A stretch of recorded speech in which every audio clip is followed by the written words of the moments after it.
Ang kwento ni Tomby. Ang kwentong ito ay hango sa totoong buhay. Mula ito sa isa nating tagapakinig.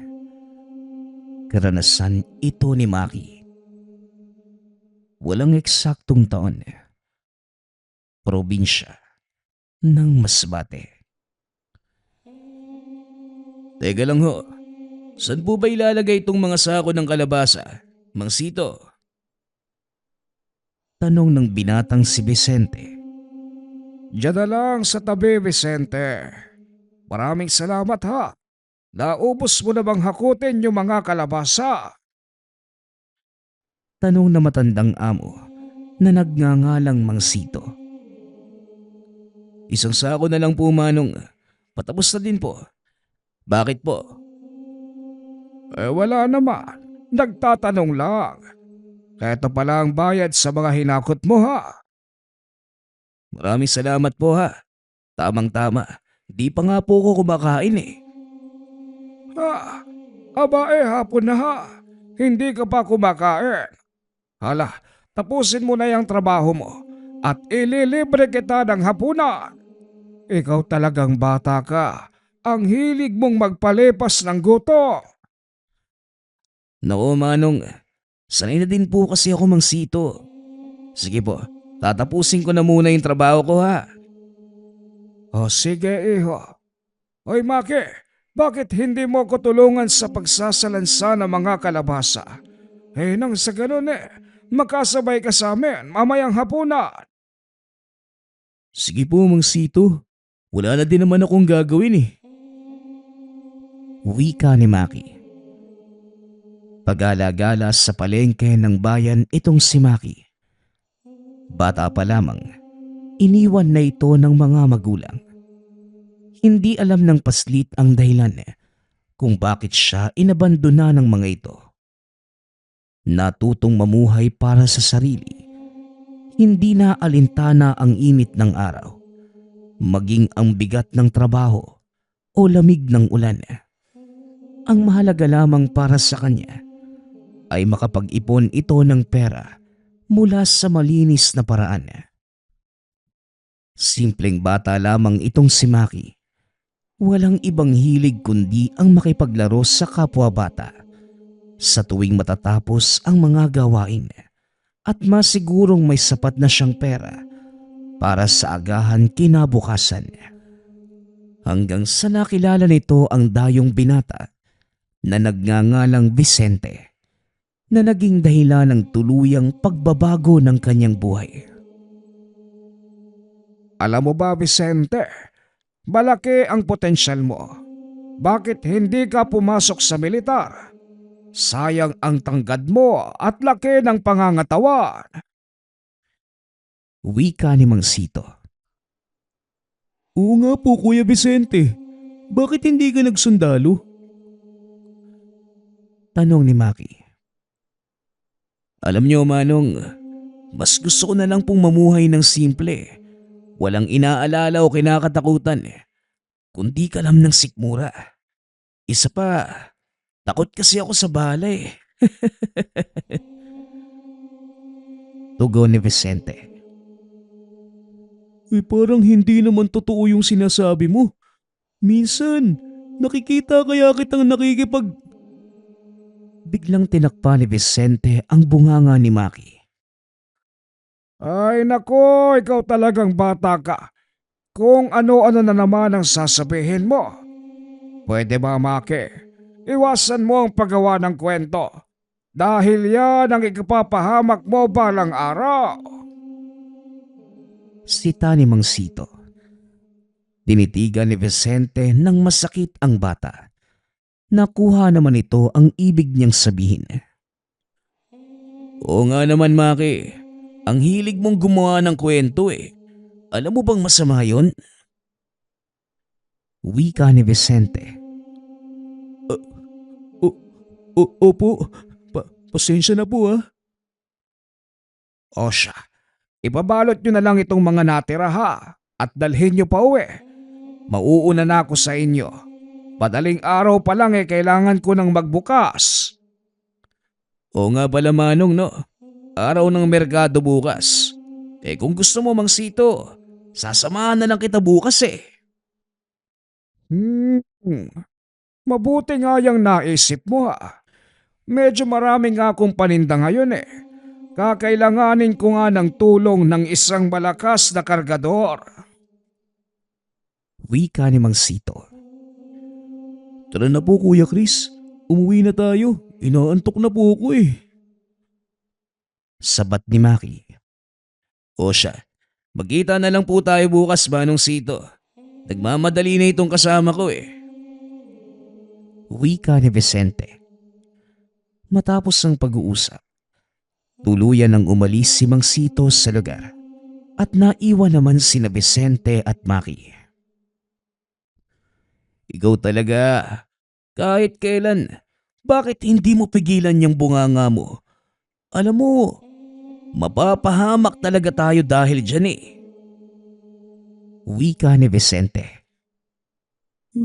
Totoo naman kasi kuya, na nakita kitang nakikipagsuntukan doon sa kabilang kanto eh. Tugon ni Maki. Nagkataon lang yon Maki. Kasi talagang mga siraulo yung mga taong naroon eh. Pero hindi ako basagulero, kagaya ng iniisip mo.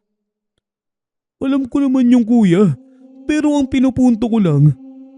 Ang pinupunto ko din, bilisan mo nang maglakad. Ang kupad-kupad mo. Lakas-lakas mong kumain, ang bagal mong kumilos. Ano magagawa ko? Ganito talaga yung katawan ko eh. Wika ni Maki. Simula nang malaman ni Vicente ang kwento ni Maki, naawa ito. Kaya naman kinupkup niya ang paslit at nanirahan sa maliit na kubo sa gawing dulo ng merkado. Sinikap ni Vicente na mapag-aral ng elementarya si Maki. At sa awa naman ng Diyos, nagsumikap din naman ang bata. Tuwing walang pasok, tumutulong ito sa paghahakot sa palengke. At kapag may klase naman hindi pinapayagan ni Vicente na magtrabaho para maituon lamang ni Maki ang isip sa pag-aaral. Ngunit walang kaalam-alamang paslit na hindi lang basta kargador ang taong kumupkup sa kanya at natuklasan ito ng bata isang araw nang ginabi ng uwi si Vicente. Naku, mukhang wala pa si Vicente ha. Nasa na kaya yung taong yon Maki? Ang mabuti pa, mauna ka nang umuwi. Heto dalhin mo ang mga pagkain ito. Maghapunan ka na at magpahinga. Ako na lang ang magsasabi sa Kuya Vicente mo mamaya. Wika ni Mang Sito. Sige po, medyo inaantok na nga rin po ako eh. Tugon ni Maki. Umuwing mag-isa ang bata sa tahanan. Pagkarating nito sa kubo, napansin ng paslit ang dalawang lalaking nakaupo sa atangan ng kubo. Oy bata, dito ba umuuwi si Vicente? Tanong ng lalaki. Teka po, sino po ba sila? Balik na tanong ni Maki. Mga kaibigan kami ni Vicente. May kailangan lang kami sa kanya. Huwag kang mag-alala dahil hindi naman kami masasamang tao. Oo nga naman. Ano bata, dito ba siya umuwi? Opo, dito po umuwi si Kuya Vicente. Pero wala pa po siya hanggang ngayon eh. Kung gusto po ninyo, antayin nyo na lang po siyang makauwi. Walang problema. Halika, samahan mo kami. Pag-uusap ng tatlo. Naupo ang bata sa atangan. Nakipagkwentuhan sa mga kalalakihan. Ilang minuto pa ang nakalipas. Dumating na si Vicente sa kubo. Kagad namang tumayo si Maki upang salubungin ang binata. Ngunit hinawakan ito ng isa sa mga lalaki. Oy Vicente, Dito ka lang pala naglalagi. Alam mo ba na matagal ka na naming hinahanap?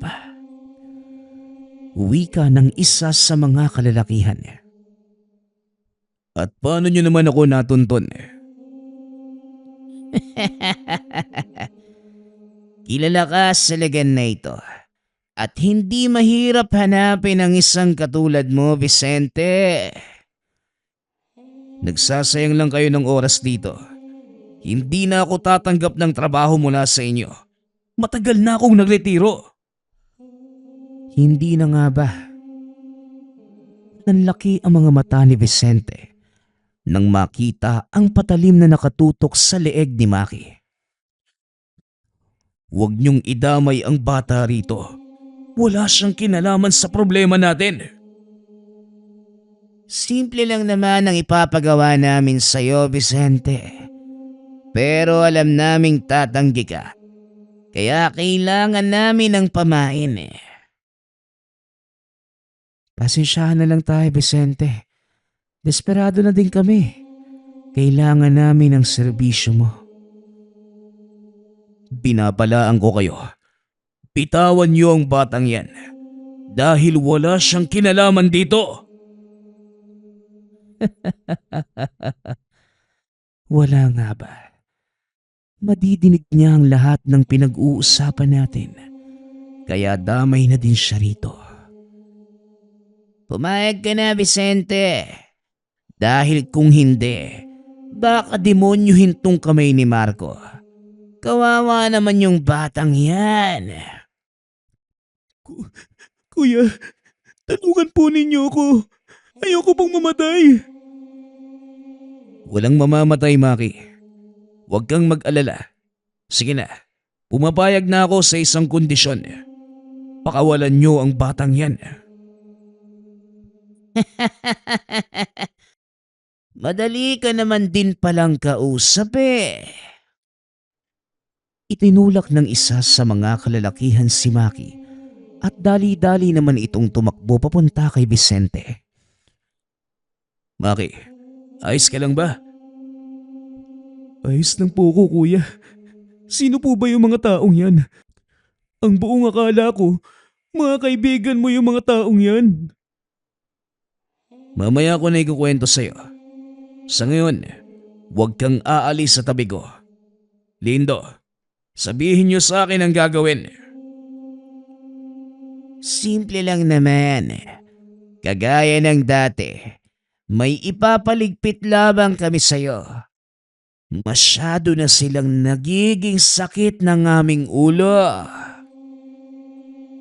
Wika ng lalaking nagngangalang Lindo. Inihagis ng lalaki ang isang larawan. Nanlaki ang mga mata ni Vicente dahil nakakasulasok ang imaheng naroon. Pangkat na mga taong pinagsasaluhang kainin ang katawan ng isang bata. Aswang po ba yung mga yan? Tanong ni Maki. Oo, Maki. Aswang nga mga taong yan. At sila ang pinapatrabaho sa akin ng dalawang to. Ang totoo, hindi naman talaga sila kaaway, Maki. Kailangan lang nila akong takutin para pumayag ako. Tugon ni Vicente. Kung aswang naman pala yung papatayin, kahit ako papayag naman eh. Tignan mo, Vicente. Mas mahusay pang mag-isip yung bata kesa sa'yo. Sabat ni Lindo. Alam niyo ba kung saan sila matatagpuan? Hindi. Ang hinala namin, pag-alagala lang sila sa paligid. At alam mo, maswerte ka. Dahil may impormasyon akong nakuha.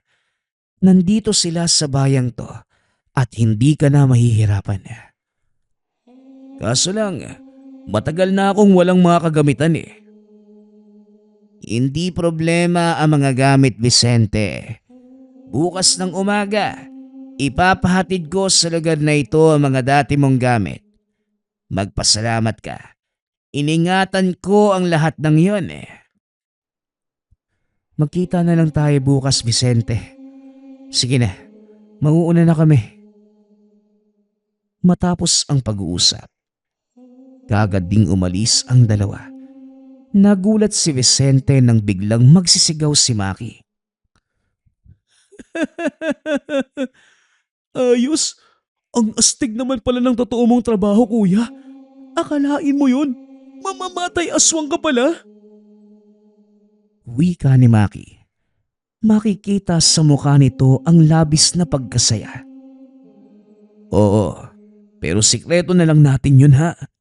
Huwag mong sasabihin sa iba, lalong-lalo na kay Mang Sito. Tugon ni Vicente. Oo naman po, kuya.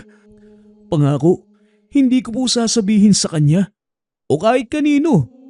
Pero gusto ko pong isama mo ko. Delikado, Maki. Hindi mo alam kung ano yung panganib na dala ng mga aswang. Nandiyan ka naman, kuya eh. Sigurado naman ako na hindi mo ko pababayaan eh. Nako, Maki. Magtigil ka nga. Hindi ka sasama sa akin. Delikado. Ipapakiusap na lang muna kita kay Mang Sito. Pero mangako kang hindi mo sasabihin ang lahat. Paano ko naman makikita kung gaano ka kagaling? Gusto ko sanang makita kung paano ka lumaban sa mga aswang eh. Hindi nga pwede, Maki. Dahil masyadong delikado. Ganito na lang. Sa bawat aswang na mapapatay ko, isang pangil ang dadalhin ko para ipakita sa'yo. Ayos ba yun? Mukhang maganda na nga yun ah. O sige, papayag na ako. Pero kuya, mag-iingat ka po ha? Ako nang bahala doon. Basta wag ka lang maingay ha. Itago mong mabuti yung sikreto natin. Pag-uusap ng dalawa. Kinabukasan, maagang gumising si Maki upang antayin ang dalawang lalaki. Nakaupo ito sa atangan at ilang minuto ang nakalipas. Bumaba na rin si Vicente. Maya-maya ay may nagpakitang matanda. Hindi ito nagsasalita. Naglalakad lamang papunta kay Vicente at iniaabot ang isang mahabang bagay na binalot ng telang itim. Maraming salamat po, Tandang Digong. Mag-iingat po kayo sa daan pa uwi ha. Wika ng binata. Matapos nitong kunin ang mga kagamitan, kaagad na ding umalis ang matanda ng walang salita. Kuya, sino naman po yung matandang yun? Akala ko makikita ko pa uli yung dalawa mong kasama eh. Tanong ni Maki. Si Tandang Digong. Siya yung taga-ingat ng mga sandata namin.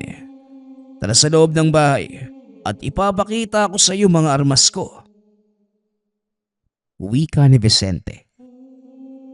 Tuwang-tuwa si Maki na mga sandaling yun at tila hindi na makapaghantay na makita ang mga sandata na ginagamit ng kanyang kuya Vicente. Binuksan nito ang itim na tela at tumambad kay Maki ang isang mahabang itak na kung tawagin ay talibong. Kasama nito ay ilang maliliit na punyal na ibinabato ng binata sa mga aswang. Kuya, maaari ko bang hingiin yung isa sa mga to? Tanong ni Maki. Ha? Aanhin mo naman yan. Nako Maki, hindi pwede. Dahil baka kung ano lang yung paggamitan mo eh. Delikado ang mga kutsilyong to. Bawat isa sa kanila, inilubog sa kamandag ng ahas. At kapag nasugatan ka, nako, pwede mong ikamatay. Pagpapaliwanag ni Vicente. Ay, ganun po pala. Wag na nga lang. Gusto ko pang mabuhay eh. Pero ang gaganda ng mga gamit mo, kuya. Teka, ano naman po yung isang to? Muling tanong ng bata. Nagulat si Vicente nang itaas ni Maki ang isang kwintas na may itim na bato. Dali-dali niya itong pinuha sa paslit. Naku Maki, Wag na wag mong hahawakan ang bato ng kwintas na yan. Bertud ng aswang ay isang to. Delikado. At sa oras na mahawakan ng isang pangkaraniwang tao ang bertud ng aswang, siguradong magiging aswang din sila. We, di nga. Bakit ka merong ganyan? Kasama sa mga sandata ko ang bertud ng aswang. Kailangan namin ng ganitong uri ng gamit para makalaban ng sabayan sa kanila. Dahil kung wala ito, siguradong hindi kami mananalo. Bakit hindi naman kayo nagiging aswang? Dahil matinding pagsasana yung pinagdaanan namin para makontrol ang kapangyarihan ng batong ito.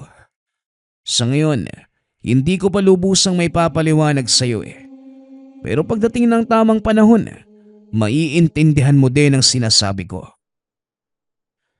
Pag-uusap ng dalawa. Matapos maipakita ang mga sandata, itinago ito ni Vicente sa isang lugar na siya lamang ang nakakaalam. Kilala niya ang batang si Maki. Hindi ito titigil hanggat hindi nasasagot ang mga katanungan, lalo pat sinabi sa kanya ng binata ang tungkol sa bertud ng aswang. Nang mga sumunod pang araw, muling nagpakita ang matanda. Sa pagkakataong yun, may dala ito na isang kapirasong papel. Nakasaad doon ang ilang impormasyon tungkol sa mga tinutugis na kalaban. Maki, nakausap ko na si Mang Sito. Doon ka na muna sa kanya sa loob ng ilang araw ha. Pumayag naman siya. Basta Maki ha, tumulong ka sa tindahan ng matandang yon. Wika ni Vicente. Opo, alam ko naman po yung gagawin doon Tugon ni Maki. Malaki ang tiwala ko sa iyo, Maki. Huwag kang magpapasaway doon. Opo kuya, ako na pong bahala. Basta, yung pangako mo ha. Oo, hindi ko yung makakalimutan. Sige na, maghanda ka na ng mga damit mo at ihahatid na kita kay Mang Sito. Pag-uusap ng dalawa. Matapos namang makuha ng binata ang mga gamit, inihatid ni Vicente ang bata sa pwesto na matanda sa palengke. Huwag kang mag-alala sa bata. Ako nang bahala sa kanya. Mag-iingat ka kung saan ka man magpupunta Wika ni Mang Sito. Maraming salamat po Manong ha. Hindi naman ako magtatagal doon. Dadaanan ko na lang po ulit si Maki. Tugon ni Vicente. Walang problema. Sige na. At baka gabihin ka pa sa biyahe mo. Bakit kasi hapon pa ang alis mo? Mas maganda po magbiyahe sa hapon dahil hindi mainit. Sige po Manong ha. Alis na po ako. O sige, mag-iingat kang palagi ha. Kuya, yung pangako mo po sa akin ha. Huwag mong kakalimutan. Wika ni Maki. Kumaway na lamang si Vicente bilang pagtugon. Matapos ay tumuloy na ito sa paglalakad. Hinintay ng binata ang paglubog ng araw bago isinagawa ang kanyang misyon. Natukoy na nito ang pagkakakilanlan ng mga aswang at alam na din ng binata kung saan sila matatagpuan.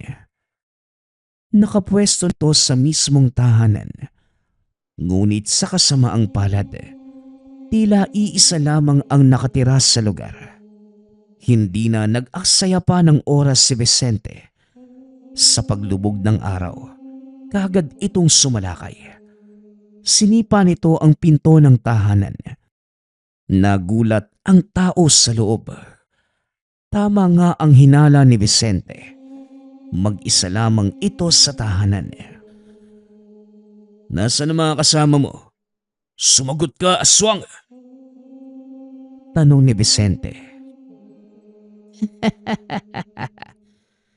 Bakit ko naman sasabihin sa'yo? At mukhang nakalimutan mo yata. na nasa loob ka ng pamamahay ko. Kayang-kaya kitang patayin ng walang kahirap-hirap. Tugon ng aswang. Wala akong pakialam. Sagutin mo lang yung tanong ko. Nasaan ang mga kasamahan mo? Wala kang makukuha sa akin, bata. Magsasayang ka lang ng panahon dito. Wika ng aswang. Kasabay nito ang biglaang pagsugod. Dinambahan nito si Vicente. Nagpagulong-gulong ang dalawa sa lupa hanggang sa masipa ito palayo ng binata. Dali-daling tumayo si Vicente. Isinuot ang hawak niyang bertud at bigla namang naglaho sa paningin ng aswang ang binata.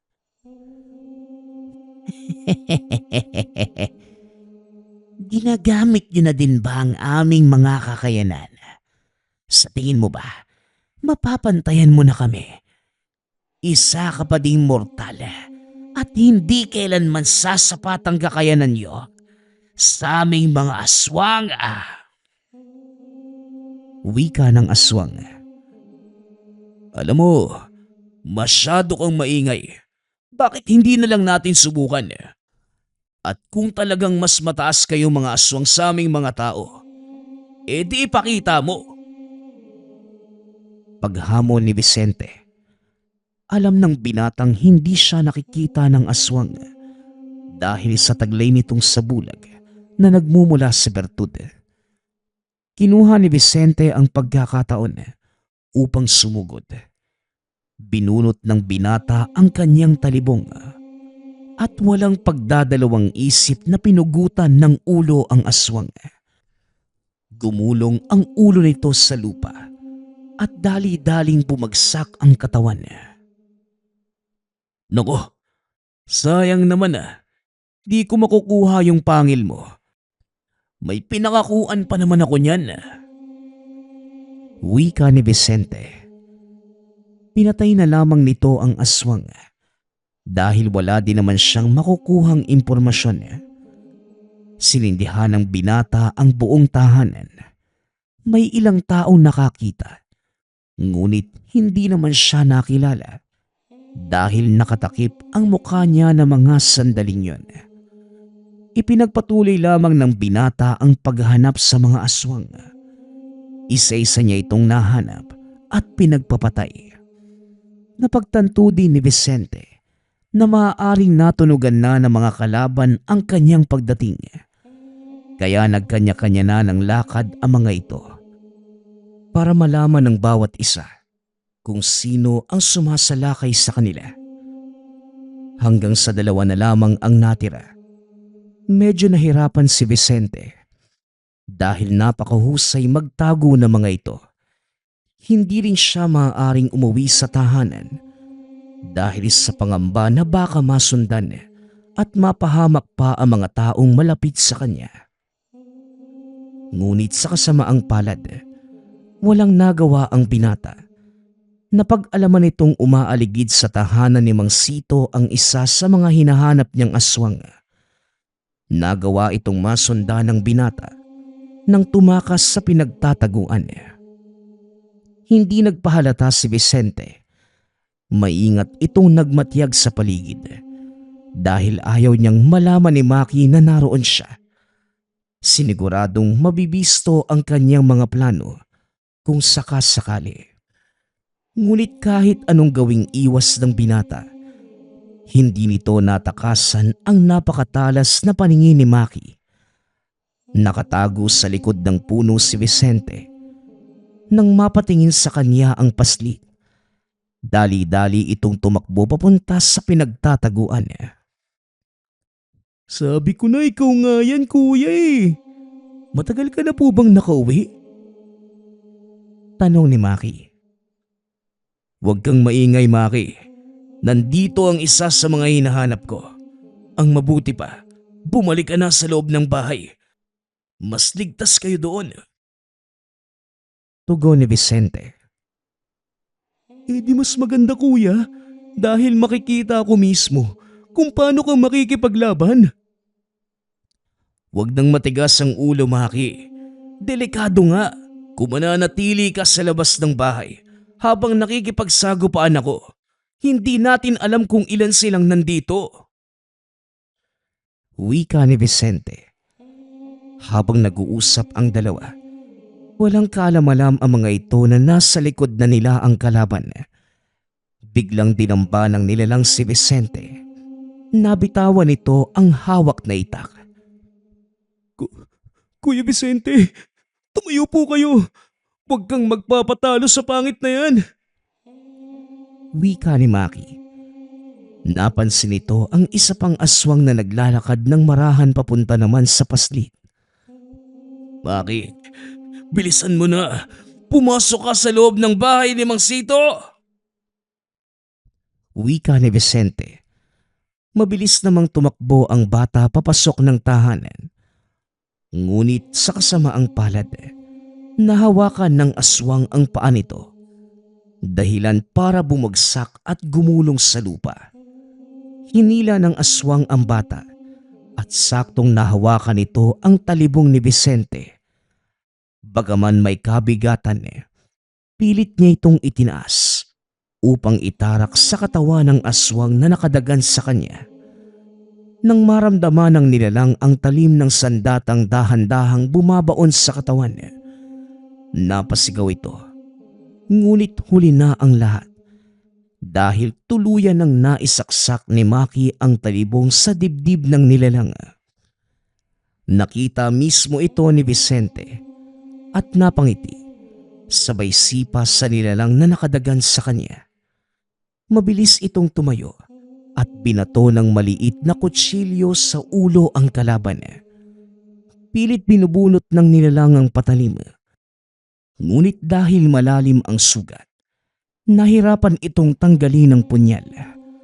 Hanggang sa tuluyang umepekto ang lasong nasa talim na mga sandata. Binunot ni Vicente ang talibong na nakabaon sa katawan ng isa sa mga aswang at nilingon si Maki. Mahusay ang ginawa mo, Maki. Ngayon, pumasok ka na at ako nang bahala rito. Utos ni Vicente. Dali-daling tumakbo si Maki papasok sa bakuran ni Mang Sito. At pagkarating doon, muling pinanood ng bata ang pakikipagsagupaan ni Vicente sa mga aswang. Bagaman may lasong taglay ang mga patalim, panandalian lamang ang naging bisa nito sa mga kalaban. Hanggang sa muling nanumbalik ang lakas ng dalawang aswang. Inaasahan ko nang magaganap to.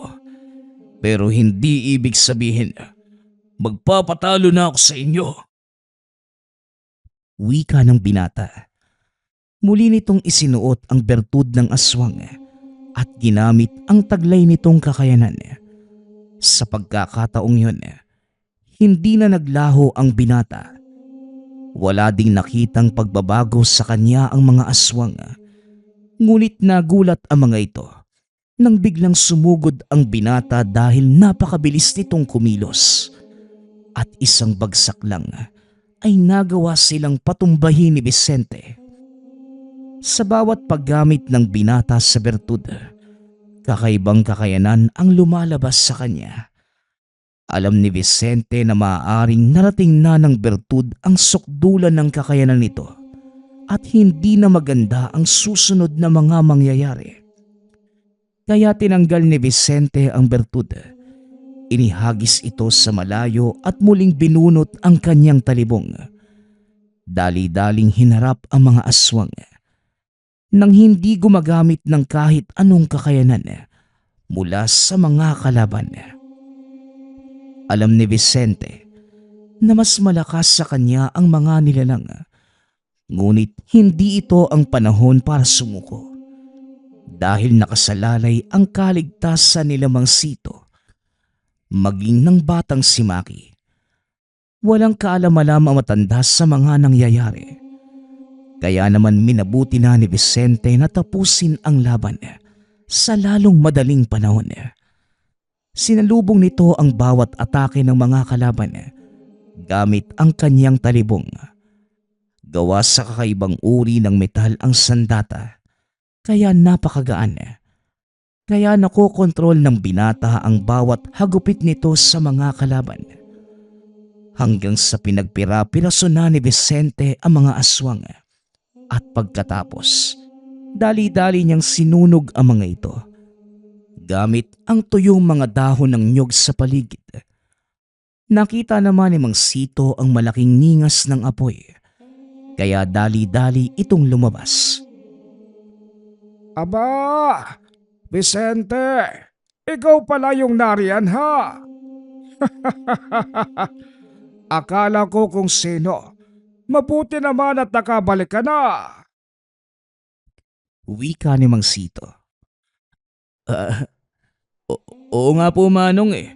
Pasensya na po kung medyo natagalan ha. Tugon ni Vicente. Ayos lang yun, iho. Pero bakit mo naman sinigaan yung mga tuyong dahon? Manong, pamamahayan po kasi ito ng mga makamandag na ahas eh. Kung sakaling pababayaan lang ninyo. Kaya heto, sinunog ko na lang. Pagpapalusot ni Vicente. Matapos ang pag-uusap na yun, nagpaalam na ang binata sa matanda. Isinama na nito pauwi sa kanilang tahanan si Maki. At kagaya ng pangako, binigyan niya ito ng 2 pares ng pangil mula sa nakalabang aswang. O Maki, ayan na ha. Kagaya ng pinangako ko sa'yo. Ingatan mo yan ha. Wika ni Vicente. Ayos, mga pangil ng aswang. Itatago ko talaga to. At balang araw, ipagmamalaki sa lahat ng tao na may kuya akong pumapatay ng mga aswang. Tugon ni Maki. Naku, yan ang wag na wag mong gagawin ha. Baka mamaya, hanapin din nila ako at hingian pa ng mga pangil eh. Marami pa namang aswang dyan kuya. Di, makakapag-ipon ka pa ng mga pangil. Pag-uusap ng dalawa. Ipinagpatuloy ni Vicente ang lihim na gawain. Nanatili din itong kargador sa umaga at kapag 10 oras naman ng gabi, nag-iikot ito sa mga kabahayan upang manugis ng aswang. Samantalang si Maki naman, patuloy ding nag-aral at nakapagtapos ng sekundarya sa tulong na din ni Mang Sito. Tinulungan ito ng matanda na makapagpatuloy sa kolehiyo at matagumpay ding nagtapos sa kursong agrikultura. Ito ang pinakuhang kurso ng matanda dahil may malawak silang lupain sa kabilang baryo at walang nag-aalaga nun dahil ang lahat ng mga anak niya ay nasa ibang bansa na. Sa paglipas pa ng maraming taon, patuloy pa ding nagsumikap ang dalawa. Bagaman mas nakakaangat na sa buhay, ngunit hindi pa din huminto si Vicente sa pagkakargador. Kung noon ay binabalak nitong ihinto ang pagiging manunugis. Ngunit sa pagkakataong yun, kinailangan niya itong ituloy dahil alam ng binata na may kailangan siyang pangalagaan. Kalaunan, nagkaroon na ng sariling pamilya si Maki at dahil wala ng mga ngasiwa ng tindahan ni Mang Sito, si Maki na ang nagpatakbo nito. Katuwang niya si Vicente na kahit kailan ay hindi siya pinabayaan. Laking pasasalamat ni Maki dahil kinupkup siya ni Vicente at tinuring na sariling kapatid. Sobrang saya ng binata dahil ni minsan ay hindi tumalikod sa kanya ang kinilalang nakakatandang kapatid. Sa halip, patuloy siya nitong itinaguyod hanggang sa magkaroon ng sariling pamilya. Magpasa hanggang sa kasalukuyan, nandyan pa din ang tindahan ng gulay ni Maki. Pinapatakbo na ito ng ilan sa kanyang mga anak at kamag-anakan. Samantalang si Vicente naman, pumanaw na ito dahil sa katandaan. Gayunpaman, Nag-iwan ito na magandang alaala kay Maki. Isang bagay na kahit kailanman hindi makakalimutan ng minsang paslit na inalagaan ng isang kargador. Sino bang mag-akala na tuluyang magbabago ang buhay ng isang ulila sa kamay ng isang mapagkalinga na berdugo na nagpapanggap bilang kargador? Ang susunod nating kwento ay mula sa isa nating tagapakinig. Karanasan ito ni Virgie. Walang eksaktong taon. Probinsya ng Camarines. Buwan ng Pebrero, kung saan ipinagdiriwang ang araw ng pag-ibig. Marami sa mga magkasintahan at mag-asawa ang madalas na namamasyal o kaya naman ay lumalabas para gunitain ang kanilang pagmamahalan. Isa na rito ang magkasintahang Virgie at Edgar. Alas 11 pa lamang ng umaga, matapos makapananghalian ng pamilya ay naghanda na si Virgie. Niyaya siya ng nobyo na mamasyal sa parke para naman kahit papano makapaglibang ang dalawa. Sa 10 buwang magkasintahan, minsan lamang kumakalabas ang dalawa dahil parehong abala sa sari-sariling trabaho. Kaya naman, ang araw na yon ang pinakahihintay ni Virgie dahil sa unang pagkakataon, magkakaroon sila ng mahabang oras na pagsasama. Bago pa man sumapit ang alauna ng hapon, nasa tahanan na si Edgar para sunduin si Virgie. O anak, bilisan mo't nandito na si Edgar. O Edgar, kamusta ka naman? Huwag kayong magpapagabi sa labas ha. Alam mo naman na maraming nagkalat ng mga masasamang loob sa bayan. Wika ng tatay ni Virgie. Ilang minuto pa ang naging pag-uusap hanggang sa lumabas na ang dalaga. Doon ay dumiretso nang umalis ang dalawa. Pagkarating sa parke, kagaya ng inaasahan, puno ito ng mga tao. Maraming magkasintahan pati na din mga pamilya. Habang sina Virgie naman, naupo na lamang sa isang lilim ng mangga. Nilabas na ni Edgar ang mga pagkaing dala, kasama ang kapirasong tela na nilapag sa lupa.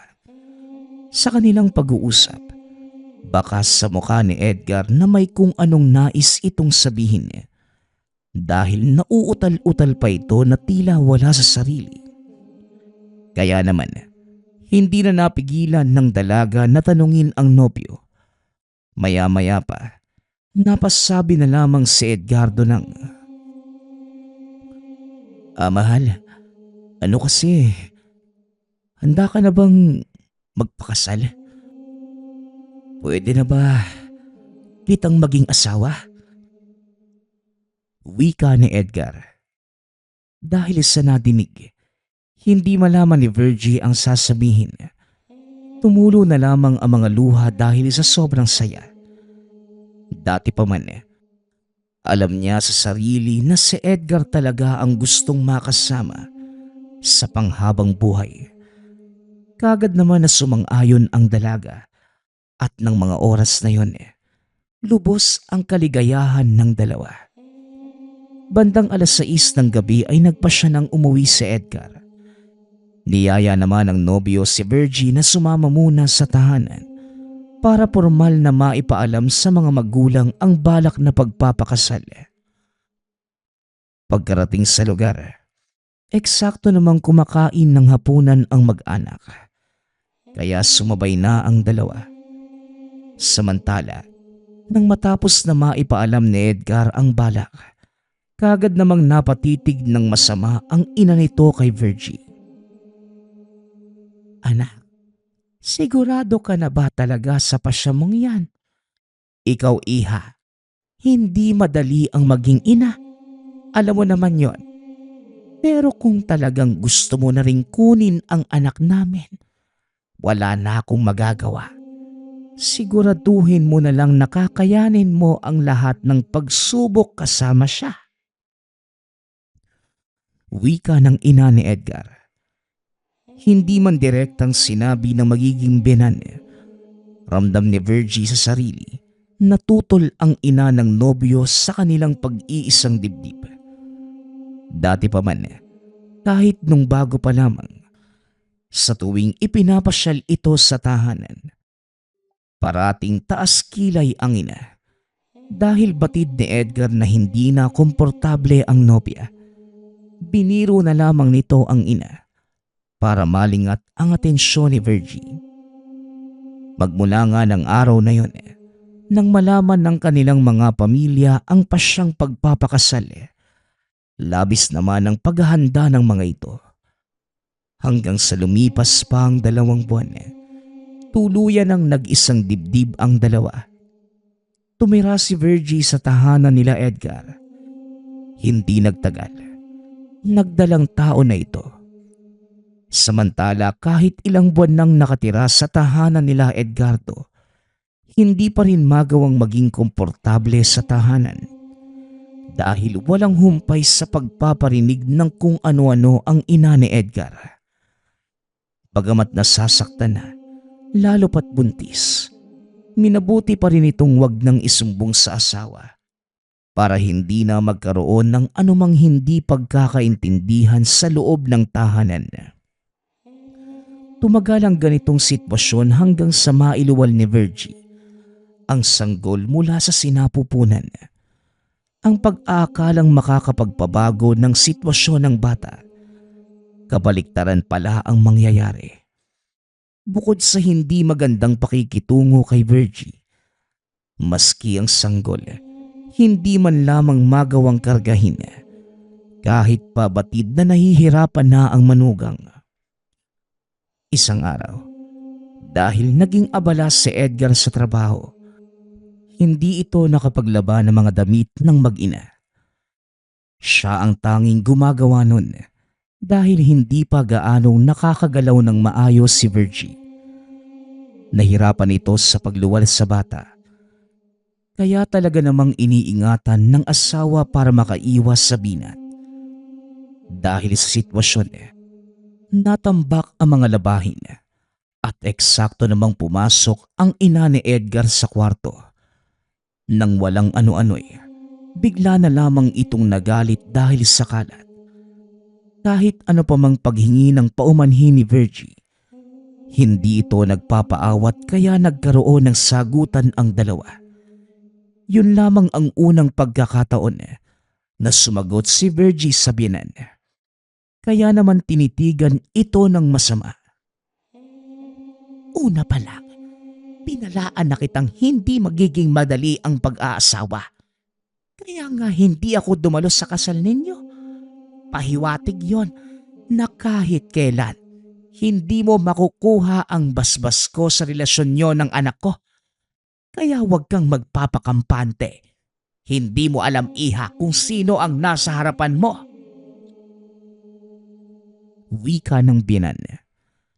Dahil dito kahit nagagalit, natakot si Virgie. Dahil ramdam niya ang kung anong misteryo sa binitawang mga salita ng biyenan. Hindi na rin ito nagtagal pa sa kwarto at diretsyo nang lumabas. Napahawak na lamang si Virgie sa natutulog na sanggol.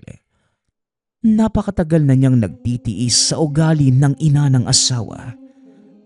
Kahit napapagod na, kumukuha na lamang ito ng lakas ng loob kay Edgar. Ipinagtatanggol siya nito tuwing may kung ano-anong masasakit na salita na binabanggit ang ina. Sa buong maghapon, wala nang ibang ginawa si Virgie kundi ang manatili sa loob ng silid.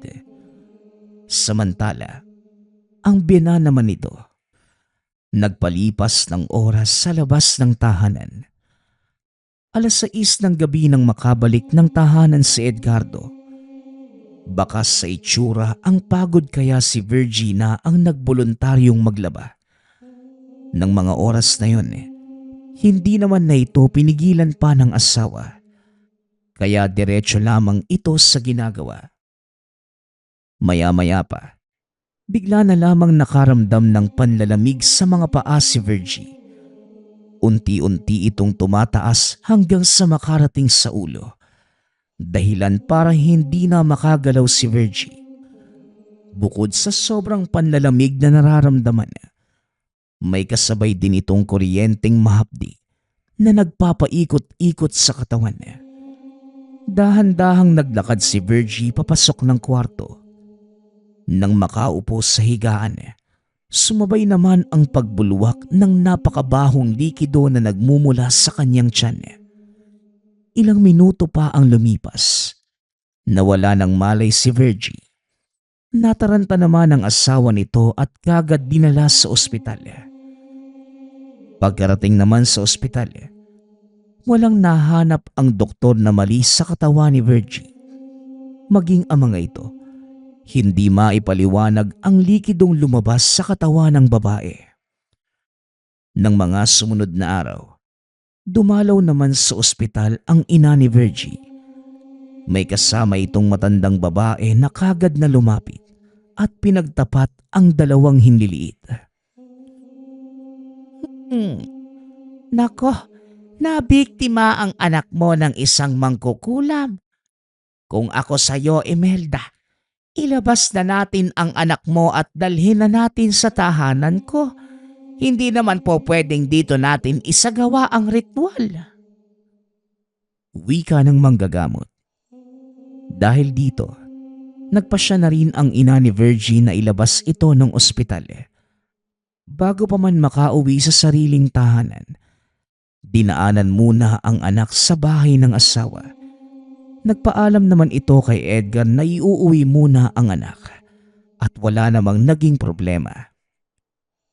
Pagkarating nila sa tahanan ni Edgar, napabulong naman na matandang babae na dito naninirahan ang kumulam kay Virgie. Hindi naman nagsalita pa ang ina. Bagkus sinabihan na lamang ang anak na bilisan ang pagkuha ng mga gamit. Wala naman doon ang ina ni Edgar noong araw na yon, kaya naging madali ang pag-alis ng mga ito. Nang nasa tahanan na matandang manggagamot, kagad na itong nagsimula ng ritual. Habang nag-uusal ng mga dasal na matanda, walang humpay naman sa pagkakasuka si Virgie. Napakalapot na mga hindi maintindihang likido at halo-halo ang kulay. Dahil sa mga nakita, doble-doble ang naramdamang pag-aalala ng ina, lalo pat kakapanganak pa lamang ni Virgie. Nang matapos ang manggagamot, nagwika na lamang ito ng, Mukhang malaki ang galit sa'yo ng biyenan mo, iha. Siya ang may gawa ng kulam. Kaya kung ako sa'yo, lumaliw-layo ka muna lalo pat alam niyang may kumontra na sa naipataw na kulam. wika ng manggagamot. Hindi pa man nakakasagot si Virgie. Sumabat naman ang ina na hindi na muli pang ibabalik ang anak sa tahanang yun. Mabuti na lamang napaka maintindihin ni Edgar at hindi na ito umalma pa sa kagustuhan ng asawa. Humingi na rin ng dispensa dahil dati pa man alam niyang may kakayahan ang ina na mangkulam ng isang tao. Magmula ng araw na yun, hindi na muli pang bumalik si Virgie sa bahay ni Edgar.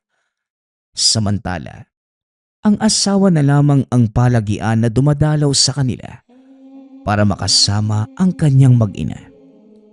Hindi man ginusto ni Virgie ang ganong sitwasyon, ngunit mas mainam nang nasa mapayapang kalagayan kesa makasama araw-araw ang mangkukulam na biyenan.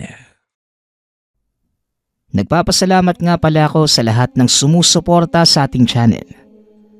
Nawa ay patuloy niyong suportahan at pakinggan ang ating mga kwento. Hanggang sa muling pakikinig. Paalam.